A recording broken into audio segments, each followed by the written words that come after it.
राधा यार मेरी सहेली, तुम्हें क्या बताऊं, जब से मेरा पति मुझे किसी और के लिए छोड़कर गया है मुझे बहुत ताने सुनने पड़ते हैं। देखो रितिका, लोगों का तो काम ही बातें बनाना है, लेकिन अच्छी बात यह है कि तुम बहुत अच्छे से अपना जीवन व्यतीत कर रही हो। राधा यार, ये सब कुछ तो तुम्हारी वजह से ही मुमकिन हो पाया है। तुमने अपना स्टोर मुझे संभालने के लिए दिया, तुम्हारा शुक्रिया। रितिका, इसमें धन्यवाद करने की कोई भी आवश्यकता नहीं है। मुझे मालूम है कि तुम मेरा स्टोर बहुत अच्छे से चला रही हो। राधा, तुम इतने सुंदर कपड़े डिजाइन करती हो कि कस्टमर एक बार ही देखकर उसे पसंद कर लेता है और मेरी मार्केटिंग आसान होती है। ठीक है रितिका, अब मैं चलती हूँ। मेरी सास मेरा घर पर इंतजार कर रही होंगी, मुझे जाकर उनसे कुछ जरूरी बात करनी है। अपनी दोस्त से इतना कहकर राधा तो वहां से चली जाती है। राधा, आज तो तुम्हें रितिका के घर से आते हुए काफी समय बीत गया है। मुझे तुम्हारी काफी देर से बहुत ज्यादा चिंता हो रही थी।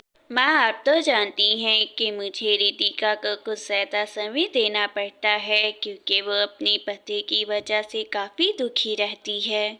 देखो राधा, मैं समझ सकती हूँ कि रितिका किन हालात से गुजर रही है, और तुमने बहुत अच्छा किया जो उसके पास रुक गई वहाँ। माँ जी, ये तो अच्छा ही हुआ जो उसके पति ने उसे छोड़ दिया, वरना सारी जिंदगी उसे अपनी सौतन के साथ ही बितानी पड़ती। राधा अपनी सास से इतना कहते साथ ही वहाँ से चली जाती है।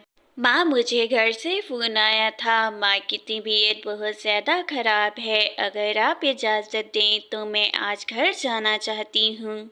हाँ राधा बेटी, क्यों नहीं, इसमें पूछने की आवश्यकता क्या है। तुम्हें तुम्हारी माँ के पास जाना चाहिए, उन्हें तुम्हारी आवश्यकता है।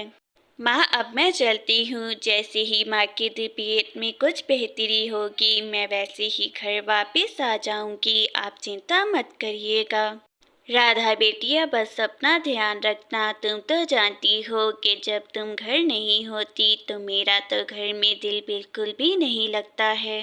राधा अपनी माँ के घर चली जाती है और जाकर कहती है, माँ, अब आपकी तबीयत कैसी है। मुझे दीदी का फोन आया था कि आपकी तबीयत बिल्कुल भी ठीक नहीं है। अब आप कैसी हैं। राधा, चिंता की कोई भी बात नहीं है, बस मुझे थोड़ा सा बुखार ही है और तुम्हारी दीदी ने मुझे दवा दे दी है, अब ठीक हूँ। माँ, आपको अपना और ज़्यादा ख्याल रखने की आवश्यकता है, और दीदी बता रही थी आप वक्त पर दवा भी नहीं ले रही हैं। कृष्णा, तुम इस लड़की को मेरे सामने क्यों लेकर आए हो। तुम्हें मैंने कितनी बार समझाया है कि ये मुझे एक नज़र भी पसंद नहीं है बिल्कुल। माँ जी, आप ऐसा कैसे कह सकती हैं। आप तो मुझे बहुत ज़्यादा प्यार करते थे और आप बोल रही हैं मैं आपकी पहली बहू हूँ। मैं सब कुछ जानती हूँ और तुम्हें मुझे याद करवाने की आवश्यकता नहीं है कि कैसे कुछ पैसों के लिए तुम मेरे बेटे को छोड़ गई। माँ, सुमन तो बस आपसे मिलने के लिए ही आई है। इसके अलावा इसके पीछे हम दोनों का और कोई भी मकसद नहीं है। आप समझें कि मुझसे मिलने आई है, लेकिन मैं इससे बिल्कुल भी मिलना नहीं चाहती हूँ। अच्छा यही होगा कि तुम इसे दरवाजे का रास्ता खुद ही दिखाओ। कृष्णा की माँ को तो सुमन बिल्कुल भी पसंद नहीं थी और वो चली जाती है। सुमन, मैं राधा के साथ एक बंधन में तो बंध गया हूँ, लेकिन आज भी मुझे तुम्हारे साथ बिताए हुए पल याद आते हैं। देखो कृष्णा, तुमसे दूर रहकर मुझे एहसास हो गया है कि मैं तुम्हारे बिना बिल्कुल भी जीवन नहीं व्यतीत कर सकती हूँ। सुमन, आज राधा घर नहीं है। मैं चाहता हूँ कि हम बिल्कुल पहले की तरह ही अपने कमरे में जाकर रहें। चलो हम चलते हैं। माँ, अब जब तक आपकी तबीयत बिल्कुल ठीक नहीं हो जाती मैं आपको छोड़कर कहीं भी नहीं जाऊंगी। यहीं आपके पास ही रहने वाली हूँ अब मैं। राधा, अब मैं बिल्कुल ठीक हूँ। मुझे लगता है कि अब तुम्हें घर जाना चाहिए। तुम्हारी सास तुम्हारा घर पर इंतजार कर रही होगी। माँ आप कहती हैं तो मैं अपने ससुराल चली जाती हूँ, लेकिन आपको वक्त पर दवाई लेनी होगी और मैं आपसे मिलने फिर आऊँगी। और वहाँ दूसरी तरफ कृष्णा अपनी पहली पत्नी के साथ वक्त बिता रहा था। देखो सुमन, अगर तुम अभी भी चाहती हो तो मैं तुम्हारा साथ दे सकता हूँ। मैं राधा को भी रख लूँगा और तुमसे भी विवाह कर लूँगा। नहीं कृष्णा, अगर तुम मुझे दोबारा पाना चाहते हो तो मैं तुम्हारी दूसरी पत्नी के साथ नहीं रहूँगी, तुम्हें उसे छोड़ना होगा। राधा तो कृष्णा और सुमन की ये सारी बातें ही बाहर सुन लेती है। राधा देखो, तुम जैसा समझ रही हो वैसा बिल्कुल भी नहीं है। मैं तुम्हें अभी सब कुछ समझा सकता हूँ, तुम्हें मेरी बात सुननी होगी। कृष्णा, तुमने मेरा विश्वास तोड़ा है और तुम्हारी बात मैंने सारी सुन ली है। मैं तुम्हारे साथ अब बिल्कुल भी नहीं रहना चाहती हूँ। नहीं राधा, तुम मुझे इस तरह छोड़कर नहीं जा सकती हो। मैं तुमसे भी उतना ही प्यार करता हूँ जितना सुमन से करता हूँ। मेरी बात समझो। मैं तुम्हारी बात बिल्कुल भी नहीं सुनने वाली हूँ। मैंने अपनी आंखों और कानों से सब कुछ सुन लिया है और कुछ सुनने की अब मुझ में क्षमता नहीं है। कृष्णा, इसके आने से पहले तो तुम कितने घड़े भड़े वादे कर रहे थे और इसके आते साथ ही तुम सब बातों से कैसे मुनकर सकते हो। सुमन, तुम इतनी क्रोधित क्यों हो रही हो। मैं मानता हूँ कि मैंने वो तुमसे सब कुछ कहा, लेकिन मैं तुम्हारे साथ विवाह नहीं कर सकता हूँ।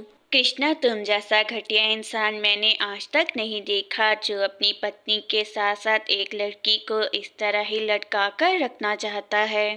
कृष्णा ना राधा को छोड़ना चाहता था और ना ही सुमन को, और राधा तो वहाँ से चली जाती है और उसकी सास उससे मिलकर कहती है, राधा बेटी, अच्छा हो गया जो तुम आ गई। मैं तुम्हें कुछ बताना चाहती हूँ। कृष्णा अपनी पहली पत्नी को घर लाया है। माँ जी, मुझे आपसे कोई भी शिकायत नहीं है, लेकिन अब कृष्णा के साथ एक छत के नीचे मैं नहीं रह सकती हूँ। मैं जा रही हूँ। राधा बेटी, इसमें कृष्णा की गलती है। तुम अपनी माँ को किस गलती की सजा दे रही हो। मैं तुम्हारे बिना नहीं रह सकती। माँ जी, आपका जब जी चाहे आप मुझसे मिलने के लिए मेरे घर आ सकती हैं, लेकिन अब मैं कृष्णा के साथ नहीं रह सकती हूँ। राधा अपना ससुराल छोड़कर अपने मायके रहने चली जाती है। देखो राधा, तुम्हारी सास ने मुझे सब कुछ बता दिया है, लेकिन मुझे लगता है कि तुम्हें कृष्णा के साथ ही रहना चाहिए। माँ, मैं उस शख्स के साथ बिल्कुल भी अब नहीं रह सकती हूँ। उसने मुझे धोखा दिया है और मैं अब उसके साथ कभी भी नहीं रहने वाली।